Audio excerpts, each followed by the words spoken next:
Hello, this is the Fiction Nonfiction Podcast from Literary Hub, where we believe that every issue in your Twitter feed or on the evening news has already been tackled somewhere in literature. I'm Whitney Terrell, the author of the novel The Good Lieutenant. And I'm V.V. Ganeshananthan, also known as Sugi, author of the novel Love Marriage. Sugi, if you could be anywhere in the world right now with a book in one hand and a drink in the other, where would you be? What book would you be reading? And what would be your drink of choice? I think, that's such a good question. I would be in Sri Lanka drinking a cocktail with bourbon and passion fruit, reading, I think, Ian Lee's new novel, which I'm really excited to pick up, Must I Go? How about you? Did you hear the dog scraping around in her cage when I was asking you that question? I didn't, but I'm very excited to talk on the podcast about the fact that we both have pandemic dogs. Okay. Right. So we'll just leave that in. Fine, whatever. Here is what I have been doing. I was on a ranch in Wyoming. This is a hat I bought in Juarez in like the 80s. I don't have it on the right way. That's backwards. Hat I bought in Juarez in the 80s when I was actually a ranch hand. But my family, I'm not going to wear this because it looks too ridiculous. My family... Tune in to the virtual book channel. My family, my collected family of 14 people found a ranch in rural Wyoming that we were able to rent out for totally reasonable. Like, this is not a fancy deal, except for the ranch itself is really fancy. And like about the same price that it would cost to stay at a, regular hotel in a medium-sized city for each person. And we had been there for a week, and I should have been reading your book. I'm waiting to get a copy. It's coming. So it is a little too early to pretend that I am still in Wyoming. Although if anybody wants to see pictures of that place, you can go to my Instagram account. But then you too can feel horribly envious, as I did. I'm sorry. We did a good job for once. It was cruel. It was cruel. But the thought is perfect to lead us into today's topic, which is summer reading. Not the required curriculum you dread in middle school, which both of my sons were dealing with, one of my sons in high school, but the books we can't seem to put down and topics we can't seem to stop talking about while in the 5th month of our staycation. Later in the show, we'll be joined by poet Jaswinder Baleena. But first, we're happy to be joined yet again by Margot Livesey, author of The Boy in the Field, her latest novel. Margot is the New York Times bestselling author of The Flight of Gemma Hardy, The House on Fortune Street, Banishing Verona, Eva Moves the Furniture, The Missing World, Criminals, and Homework. Her work has appeared in The New Yorker, Vogue, and The Atlantic, and she's the recipient of grants from both the NEA and the Guggenheim Foundation. The House on Fortune Street won the 2009 L.L. Winship PEN New England Award. Born in Scotland, Margot currently lives in the Boston area and is a professor of fiction at the Iowa Writers Workshop. Welcome, Margot. Thank you so much, Sugi and Whit. It's lovely to be in your company again. Welcome back. Not too long ago, the quintessential summer book was also called a beach read. I guess it's still called that. I don't know. The New York Times Book Review would have do a summer issue. There'd be sand, there'd be shells. There were books, these were books that you literally designed to read on the beach on vacation. They were designed to take you away from reality, from politics, from the sordidness of your real life. But nobody can go to the beach thanks to the pandemic, and there is no escape from politics or the sordidness of real life these days, it feels like. So what is a summer book in 2020? I am probably a really bad judge of this as someone who read all of Middlemarch on the beach. But when I saw this question, I thought, I'll go and look this up. When in doubt, do research. And beach reads seem to be Tayari Jones' An American Marriage is a beach read. Pride and Prejudice is a beach read. Normal People by Sally Rooney is a beach read. So the idea of a beach read seems flexible and all-embracing, but I think something like Night by Elie Wiesel is not a beach read by definition. That things that are too tragic or too real or too deprived are not what people think of when they think of as a beach read. What do you think a beach read is, Sugi? The last book that I remember specifically reading on a beach is The Mothers by Britt Bennett. And I was in San Diego, and I have a very specific memory of reading it on a beach. And it was sort of, I mean, it's a serious book, but it was sort of perfect also because I was in the setting or near the setting that I was reading about, and the description sort of seemed beautifully right on. And it was a book that I was just, it's a page turner. So when I think of beach reads, I guess, I mean, I suppose have a very expansive definition though. You know, when I was thinking about what I would read on the beach, I was sort of like, oh, I started Milkman by Anna Burns and I haven't finished it. And I really want to go back to that. That's not light reading. So I don't know, sometimes In the Sunshine is, I think, the best time to go into the dark places. What do you read on the beach, Whit? I guess I totally agree. For us, like, you know, books that are political in some sense or about serious issues can be beach reads. I mean, I think of, like, you know, The Bonfire of the Vanities was a hugely popular book that everybody read at a certain point in time, or Curtis Sittenfeld's book, Rodham, we had her on the show recently, or Such a Fun Age by Kylie Reed, which, I don't know, Margaret, did you have her as a student at Iowa? Isn't she an Iowa grad? I sadly did not have the good fortune to teach Kylie, but I think her book is a fantastic example of a book that's really entertaining in the best sense and readable, but asks quite serious questions at the same time.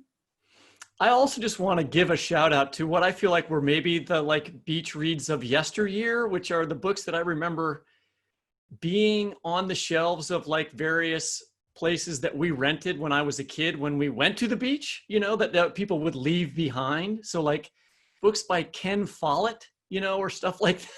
Right? You know, thrillers, big fat thrillers that are kind of, it seems like they're about politics, but really, of course, they're not. They're, you know, I'm trying to think of other, you know, books that I would put in that genre. But those are the ones that anything by Michener? Yes, I was going to say Michener seems the perfect example. Those big chubby books. And I sort of have a fondness for those big fat weird books that I would never read at any other time in my life or for any other reason that you find in, like, beach places, you know. It's funny to think about maybe those beach house shelves as the original little free libraries, right? You know, I think about, I remember maybe very early on, I recorded an episode of the podcast from the Vermont Studio Center. And I was so delighted to go into this visiting writer apartment and find this shelf that had been left by visiting writers of the past. And you're reminding me also, when you're talking about those big fat books, I think I read The Prince of Tides in a summer, on a summer day, and it felt like a summer, like that's sort of one of those expansive, baggy books with a strong sense of place.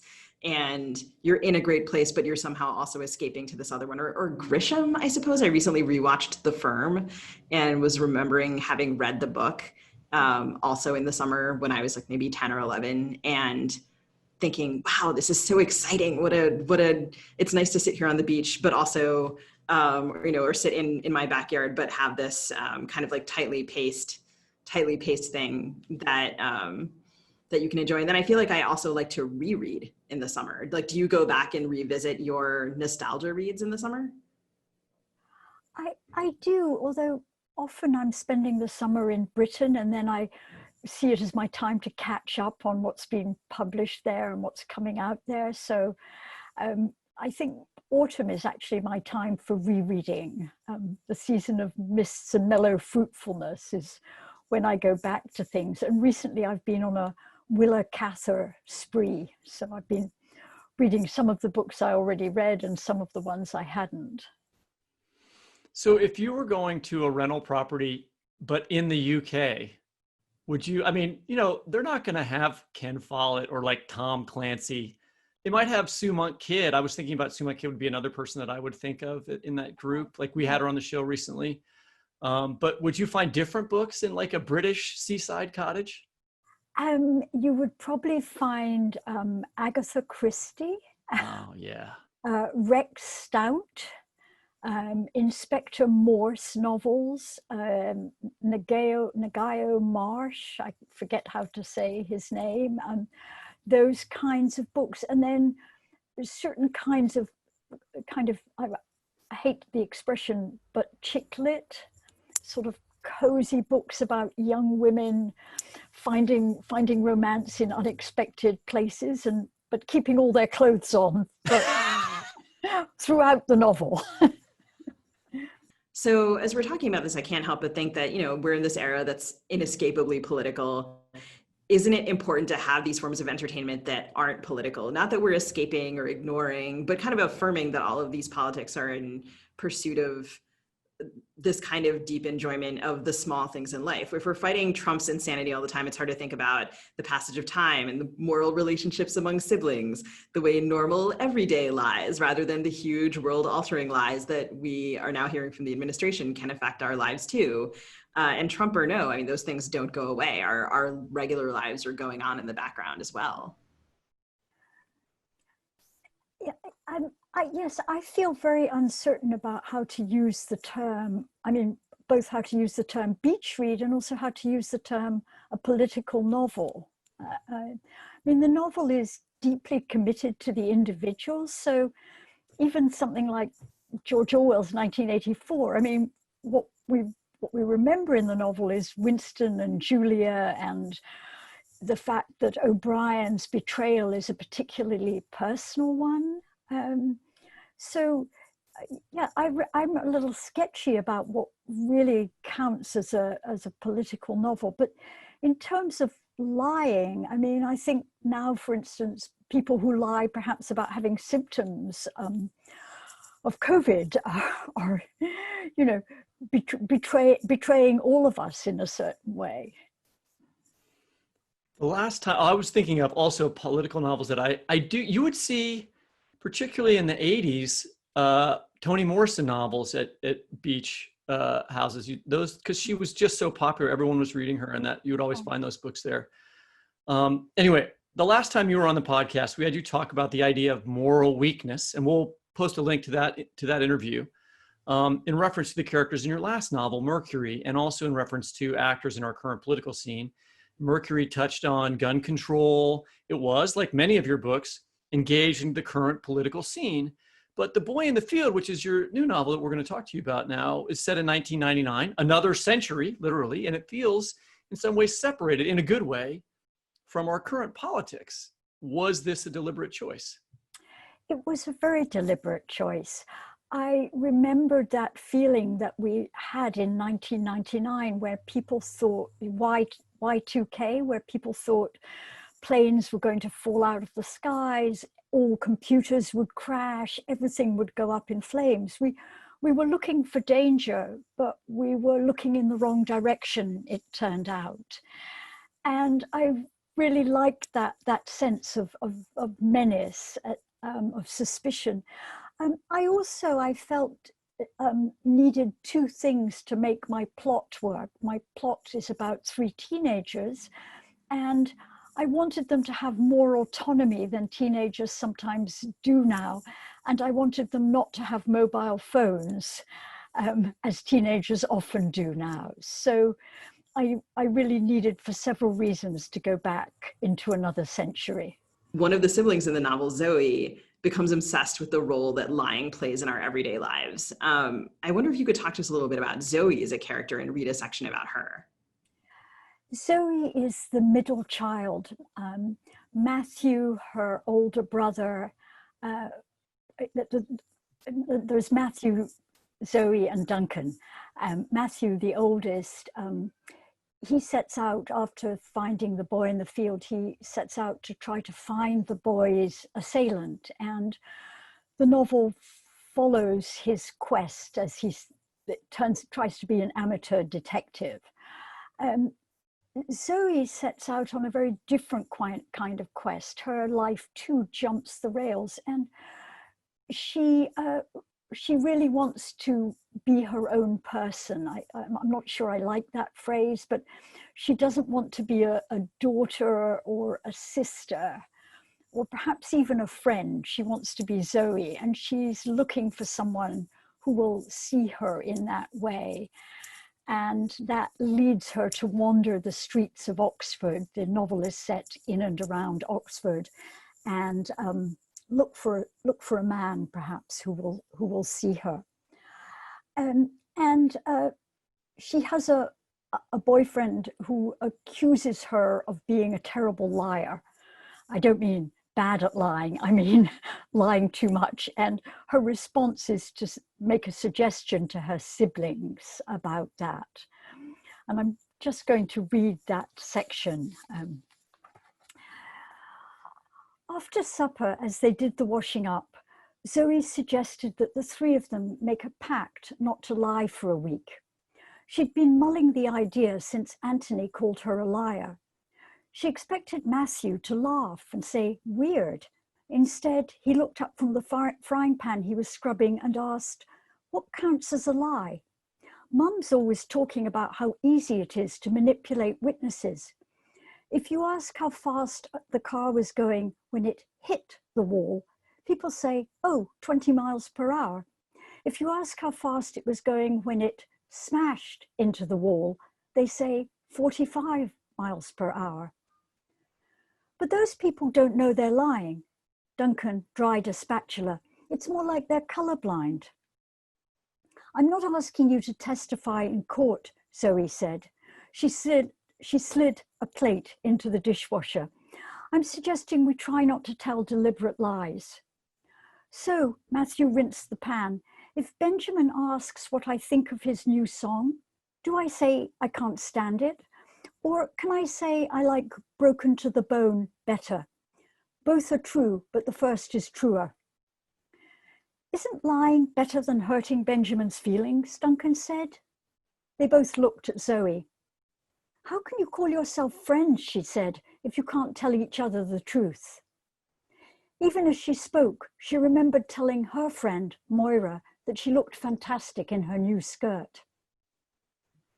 By Monday evening, Duncan had declared a ban on questions.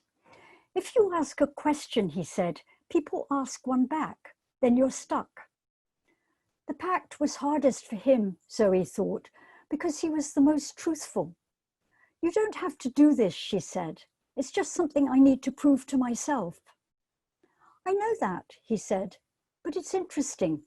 I can see why there are monks who never speak."